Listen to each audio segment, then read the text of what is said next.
Hello everyone, welcome to my YouTube channel the soulful diary. आज के video में हम बात करेंगे आर के नारायण और उनकी नॉवल द गाइड के बारे में। पहले हम लोग पोएट के बारे में डिस्कस करते हैं। चलिए पहले आर के नारायण के बारे में जान लेते हैं। R K Narayan was born on 10th October 1906 in Madras, now known as Chennai, India, and died on 13th May 2001 in Chennai. Was one of the finest authors of Indian writings in English. His stories often explore themes such as the clash between tradition and modernity, individual freedom, and the dynamics of Indian family life. His style is marked by genial humor, gentle irony, and simplicity. Hand in hand with pioneering novelists Mulk Raj Anand and Raja Rao, Narayan laid the foundation of a novel as a genre in Indian literature. Whereas Anand focuses on social realism and Rao breathed philosophical depth into his work, Narayan used simple humorous prose to depict the lives of ordinary people in India. Early life and education. Raised by his grandmother, Rasipuram Krishna Swami Iyer, Narayan Swami graduated from Maharaja College of Mysore in 1930 and devoted himself to writing using the pen name R.K. Narayan. His younger brother R.K. Lakshman was a renowned cartoonist who illustrated many of his works including Swami and Friends, The Bachelor of Arts, Malgudi Days and The Guide. Writing career in major works. Narayan wrote 34 novels. His first work, Swami and Friends, is an episodic narrative recounting the adventures of a group of schoolboys. The coming of age story introduces readers to Narayan's fictional town of Malgudi and captures the joy and hardships of childhood in colonial India. It was published with the help of English novelist Graham Greene, who was a close literary mentor and advocate for Narayan's work in Britain. Malgudi, where Narayan said most of his novel, became a part of Indian literary history. Readers felt as if they knew the town. It had strong similarities to the Madras of his childhood and Mysore of his later years. The Bachelors of Arts is a semi-autobiographical novel that details the life of a young man as he navigates through education, family expectations, and love. Written in the aftermath of his wife's death, The English Teacher is one of Narayan's most personal works, dealing with grief and spirituality. The Guide chronicles the journey of Raju, an opportunistic tour guide who becomes a spiritual leader. Among Narayan's other works are Waiting for the Mahatma, The Mad Eater of Malgudi, The Vendor of Sweets, and A Tiger for Malgudi. He also wrote a number of short stories collections including Lolly Road, A Horse and Two Goats, and other stories. Under the Banyan Tree and other stories, The Grandmother's Tales, in addition to works of non-fiction such as My Dateless Diary, My Days, Reluctant Guru, and Emerald Root, he also published short and modern prose versions of two Indian epics, Ramayana and Mahabharata, by the same titles in 1972 and 1978 respectively. He received the Sahitya Academy Award in the year 1960, which was awarded for his novel The Guide. This is one of the India's highest literary honors. Padma Bhushan. He received the Padma Bhushan in 1964 for his recognition of Narayan's work to literature. The Benson Medal 1980, presented by the Royal Society of Literature, this British award recognizes the outstanding contributions to literature. Sahitya Academy Fellowship in 1994. This is the highest honor conferred by India's National Academy of Letters, awarded for lifetime achievement in literature. Padma Vibhushan in 2000, awarded a year before his death.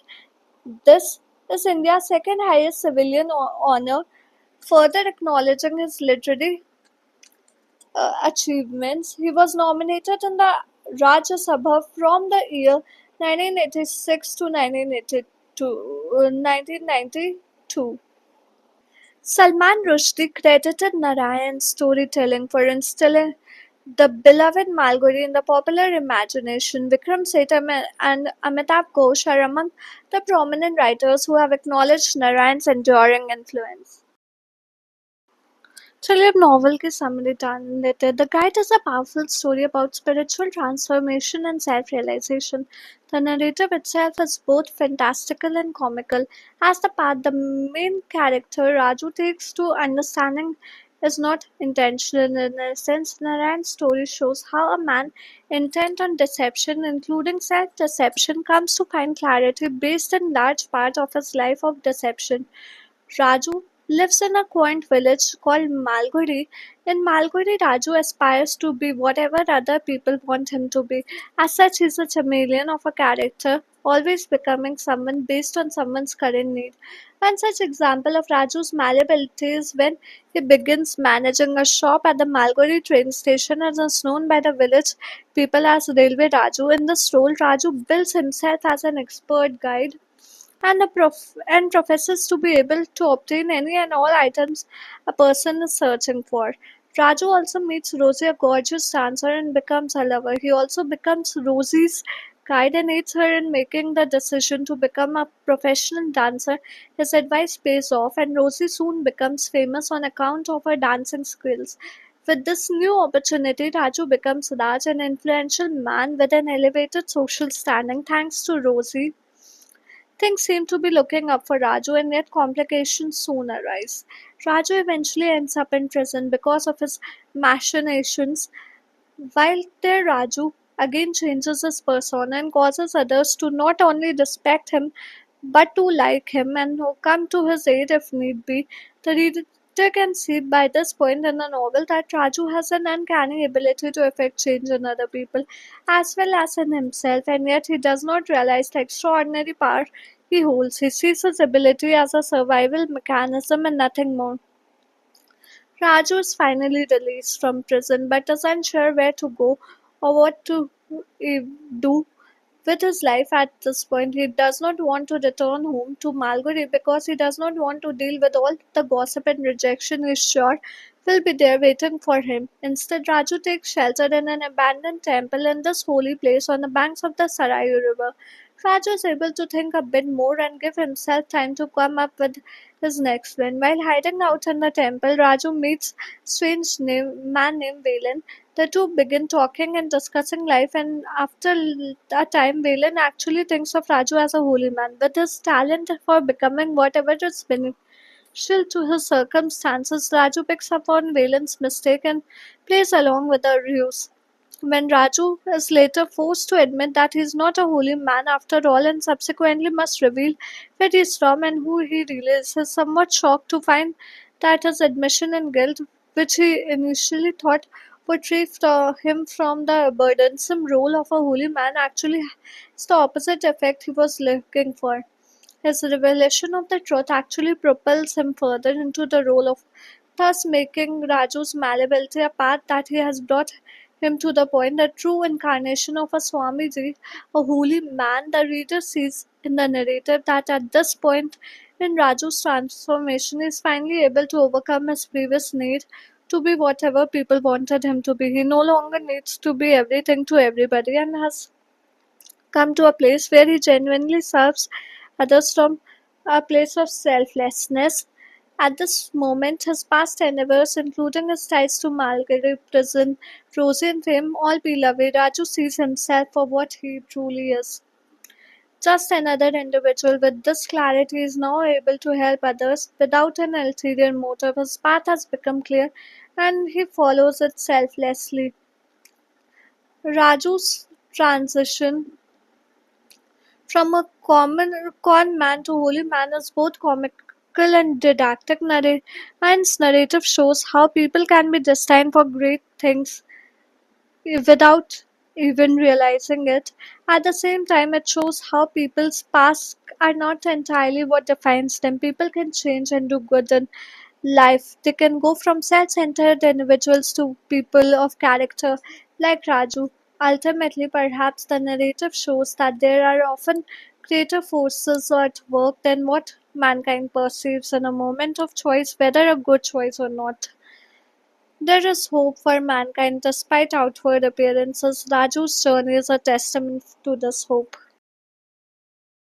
Characters Raju. Raju is the protagonist of the story. He was born in a fictional town named Malgudi, belongs to a lower middle class family, and lives with her mother. And after his father died, when Raju was young, Raju was very smart and savvy in how he grew his father's shop, then moving into being a famous and respected tour guide known as Railway Raju. He loves talking and traveling to new places. He's intuitive about his customers' needs and makes himself indispensable.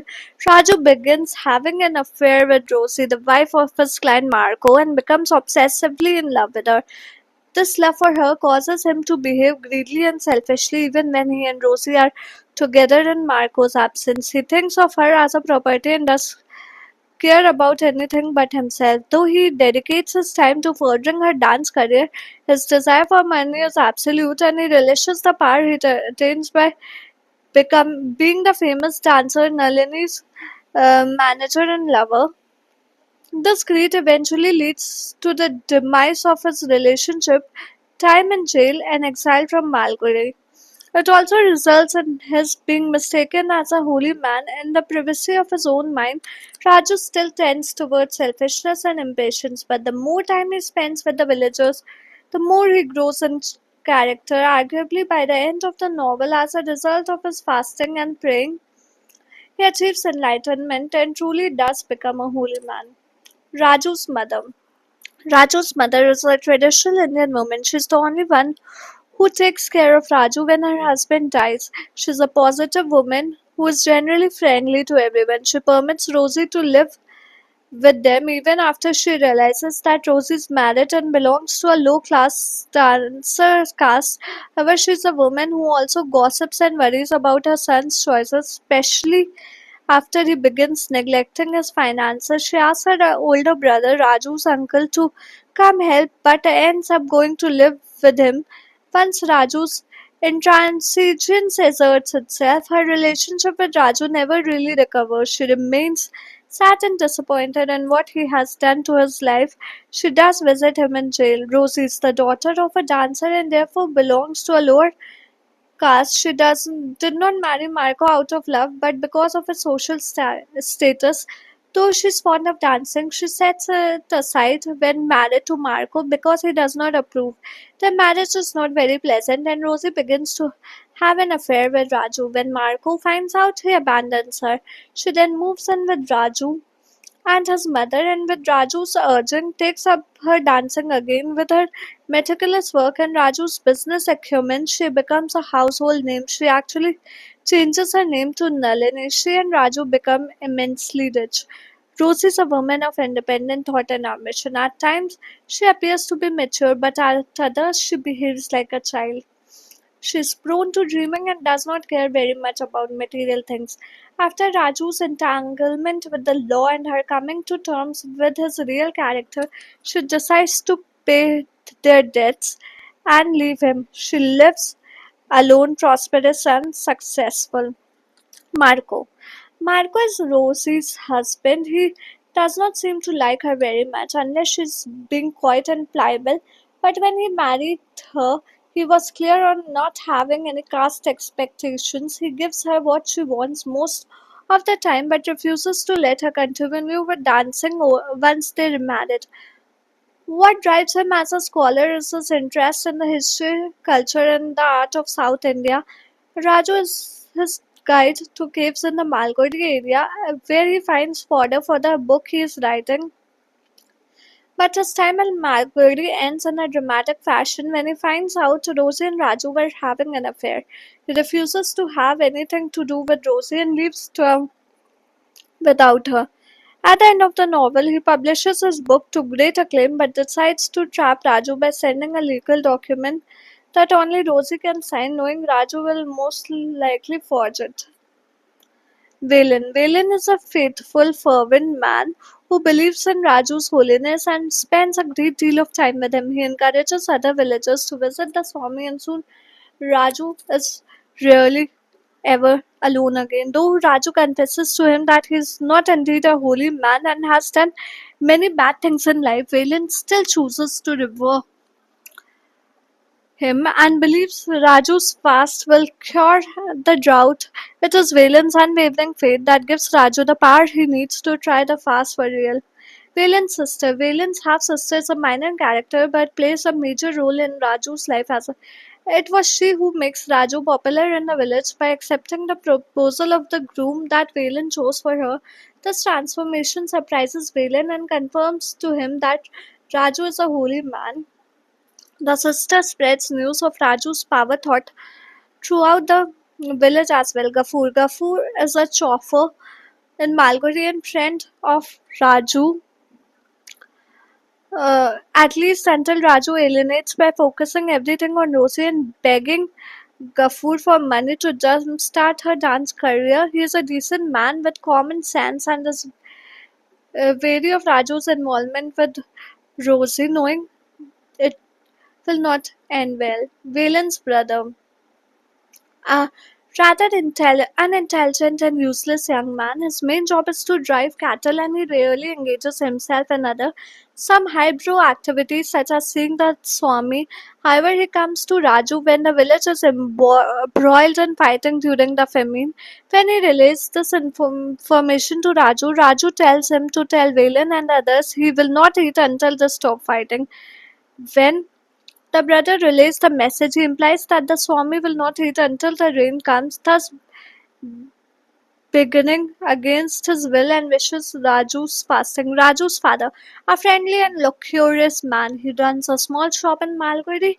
He loves spending hours and hours talking about the townspeople's various affairs to the charging of his wife, who wishes he would come home to eat and sleep. He is given proprietorship of a larger shop once the railway station is built, but turns it over to Raju because he misses conversing with his friends. He dies when Raju is a young man, leaving him with a decent bank account and half of the house. Joseph is the caretaker at Peak House, whose modesty, efficiency, and superstitiousness inured him to Marco. Joseph admires Marco but dislikes Rosie, thinks she's deceptive. He's very dedicated to his job and his clients. Raju's uncle, a tall, imperious man, he's the eldest brother in the family and manages all of the financial and interpersonal affairs. Wealthy and powerful, he doesn't often visit his sister, but she calls on him to help knock sense into Raju. The uncle tries but finds his nephew immature and intransigent. He focuses on outsing Rosie, but this does not work either. Finally, he returns home and brings his sister with him. The Seth is a former friend of Raju who is also his creditor. Raju owes the Seth a great deal of money, and his laissez-faire attitude about it earns him the Seth sire. The Seth takes Raju to court and threatens to take the house, which Raju later sells. Raju's lawyer, a bona fide celebrity, Raju books him for his forgery trial even though he is very expensive. The lawyer is savvy at spinning his tales and manages to get Raju only 2 years instead of seven. Malone, a pink-cheeked American documentary filmmaker, Malone seeks to find Raju as holy man in his fasting and praying rituals. He is energetic, exuberant, and dedicated to his craft. Money. Money is Raju's secretary once he becomes rich from Rosie's dancing. Money is kind and well intentioned but annoys Raju when he accidentally tells Rosie about Marco's book. He is the only person to visit Raju in jail but is flustered by his former employer's delight in prison life. Themes.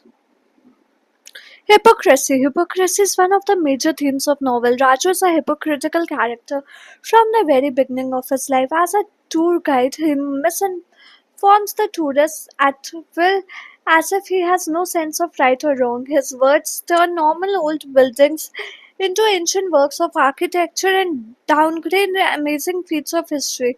He makes stories out of thin air as he pleases while a tour guide. He helps Rosie only for his own interest and in the end poses as a Swami.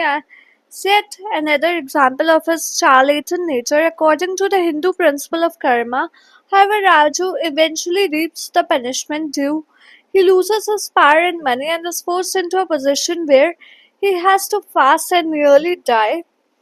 He seems to learn that hypocrisy is morally corroding and will eventually catch up with a person. Dishonesty. The protagonist Raju has always been a dishonest character. As a child, he eats the green peppermints from his father's shop, even though he was strictly forbidden to. Growing up, he becomes a tour guide who misinforms and misguides his students to get more money out of them. He misleads Rosie into falling in love with him by telling her all the things she wanted to hear, all for his own interest and getting her into bed. He gets a 2 year prison sentence for forgery.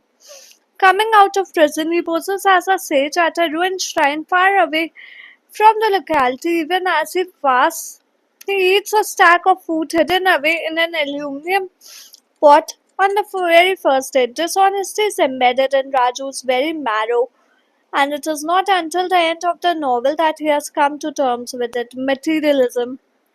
Raju is highly materialistic character as he only hankers after money and does not at all value any emotion or feeling. He tricks people to extract money out of them, and that is all that matters to him. He lacks all sense of morality or religion that permits him to solely care about worldly things without hesitation. For him, money means more than people, and he feels like a failure if he's not earning the maximum amount of it. Finally, his action lead him to a place where money is no longer attainable, and he has to orient himself to his new reality. Narayan suggests that money does not, after all, bring happiness, and that a person should be careful about how much they value it over other things. Transformation.